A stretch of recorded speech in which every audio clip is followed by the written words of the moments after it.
ഹരേ കൃഷ്ണ. എല്ലാവർക്കും മാധവത്തിലേക്ക് സ്വാഗതം. കഴിഞ്ഞ ദിവസം നമ്മൾ മുചുകുന്ദ മോക്ഷമാണ് പറഞ്ഞത്. അങ്ങനെ ഭഗവാൻ മുചുകുന്ദനെ അനുഗ്രഹിച്ച് മോക്ഷമാർഗം ഉപദേശിച്ചു കൊടുത്തതിനു ശേഷം ഭഗവാൻ നേരെ എവിടേക്ക് പോയി? മധുരയിലേക്ക് പോയി. ആ സമയം ഭഗവാൻ അവിടെ എന്താണ് കാണുന്നത്? യവനൻ്റെ സൈന്യം മധുരയിലെ കോട്ട മുഴുവനും വളഞ്ഞു. അവർ ആക്രമിക്കാൻ തയ്യാറായി നിൽക്കുകയായിരുന്നു. കൃഷ്ണൻ രാമനും ഒരുമിച്ച് ആ സൈന്യത്തെ മുഴുവനും 3.25 നാഴിക നേരം കൊണ്ട് കൊന്നൊടുക്കി എന്നാണ് ഭാഗവതം പറയുന്നത്. ആ സമയമായപ്പോഴേക്കും ജരാസന്ധനും അവിടെ എത്തിച്ചേർന്നു. അങ്ങനെ ഘോരമായ യുദ്ധമായിരുന്നു പിന്നീട് നടന്നത്. യുദ്ധത്തിൽ ചെറുത്തു നിൽക്കാൻ തങ്ങൾക്കു ശക്തിയില്ല എന്ന രൂപേണ, നിങ്ങൾ ശ്രദ്ധിച്ചു കേട്ടുകൊള്ളണം, യുദ്ധത്തിൽ ചെറുത്തു നിൽക്കുവാൻ തങ്ങൾക്കു ശക്തിയില്ല എന്ന് ജരാസന്ധനെ തോന്നിപ്പിക്കുന്ന രീതിയിൽ രാമനും കൃഷ്ണനും പേടിച്ചോടി. ജരാസന്ധനും പടയും അവരുടെ ധൈര്യത്തെ പുച്ഛിച്ചുകൊണ്ട് രാമനെയും കൃഷ്ണനെയും പിന്തുടർന്നു. ജ്യേഷ്ഠനും അനുജനും തിരിഞ്ഞു നോക്കാതെ ഓടുകയാണ്. അത് കണ്ടപ്പോൾ മഗധന് കുറച്ചും കൂടി ഒരു ശൗര്യവും ഒക്കെ ധൈര്യവുമൊക്കെ തോന്നി. എടാ ഗോപചെറുക്കന്മാരെ, നിങ്ങളുടെ ധൈര്യമൊക്കെ എവിടെ പോയി? പശു മേയ്ക്കലല്ലേ നിങ്ങളുടെ ജോലി? അതല്ല യുദ്ധം എന്ന് നിങ്ങൾക്കിപ്പോൾ മനസ്സിലായി കാണുമല്ലോ. ചുണയുണ്ടെങ്കിൽ നേരെ തിരിഞ്ഞു നിന്ന് യുദ്ധം ചെയ്യുക, സാമർഥ്യം കാണിക്കുക. പാവങ്ങൾ പേടിച്ചോടുന്ന ഓട്ടം കണ്ടില്ലേ? ഇങ്ങനെ ആര് പറയുകയാണ്? ജരാസന്ധൻ. ജരാസന്ധനും ഇങ്ങനെ പറഞ്ഞുകൊണ്ട് അവരുടെ പുറകെ വിടാതെ ഓടിത്തുടങ്ങി. ഒടുവിൽ ഭഗവാനും ജ്യേഷ്ഠനായ ബലരാമനും എങ്ങനെയെങ്കിലും ജരാസന്ധൻ്റെയും സൈന്യങ്ങളുടെയും കയ്യിൽ നിന്നും രക്ഷപ്പെടണം എന്നുള്ള ഭാവേന അവർ പ്രവർഷണത്തിൻ്റെ മുകളിൽ ചാടിക്കയറി. അവരെ അവിടെയിട്ട് ചുട്ടു ചാമ്പലാക്കണം എന്ന് ആര് കരുതുന്നു? ജരാസന്ധൻ കരുതുന്നു.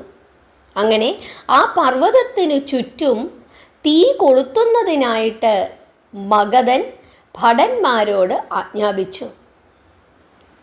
അവർ തീ കൊളുത്തി പർവ്വതത്തിനു ചുറ്റും, പർവ്വതത്തിൻ്റെ മുകളിലേക്കാണ് ഓടിക്കയറിയത്.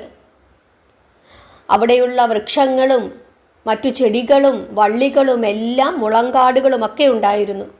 അതെല്ലാം തീ പടർന്നു പിടിച്ചു. ആ സമയം കൃഷ്ണൻ രാമൻ്റെ കയ്യിന്മേൽ പിടിച്ചുകൊണ്ട് പർവ്വതത്തിൻ്റെ മുകളിൽ നിന്നും കുതിച്ച് താഴോട്ട് ചാടി. എവിടെ ചെന്ന് വീണു? ദ്വാരകയിൽ ചെന്ന് വീണു. അങ്ങനെ അവർ ചാടിപ്പോയത് ജരാസന്ധനോ കൂട്ടാളികളോ കണ്ടില്ല. ജരാസന്ധൻ്റെ വിചാരം എന്താണ്? രാമനും കൃഷ്ണനും ആ തീയിൽപ്പെട്ട് വെന്ത് മരിച്ചു.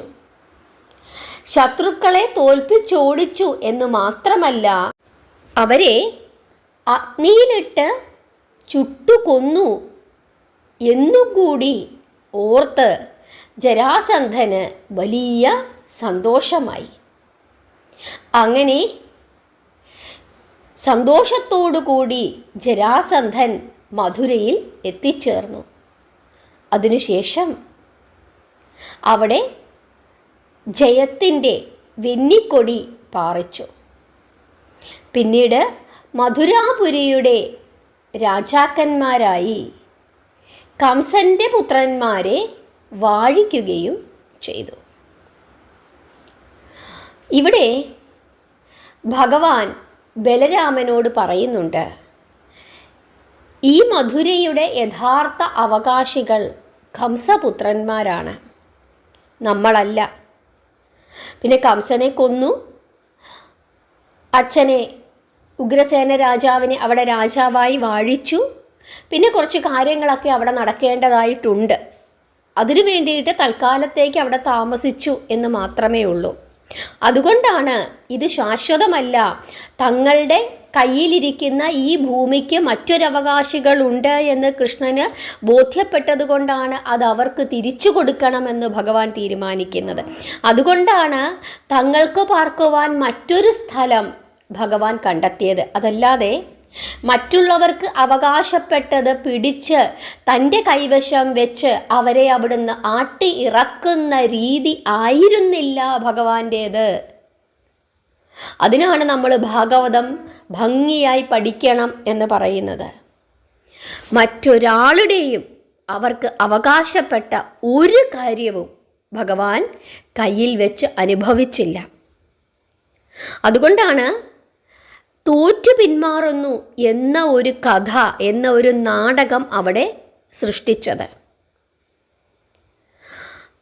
അതുകൊണ്ടാണ് തലേ ദിവസം തന്നെ രാഖി രാമായണം അവിടെയുള്ള സകലമാന ജനങ്ങളെയും എവിടേക്ക് കൊണ്ടുപോയത്?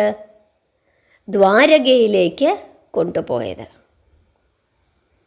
ജരാസന്ധനെ ഒന്ന് പറ്റിക്കണം എന്ന് മാത്രമേ കൃഷ്ണന് ഉണ്ടായിരുന്നുള്ളൂ.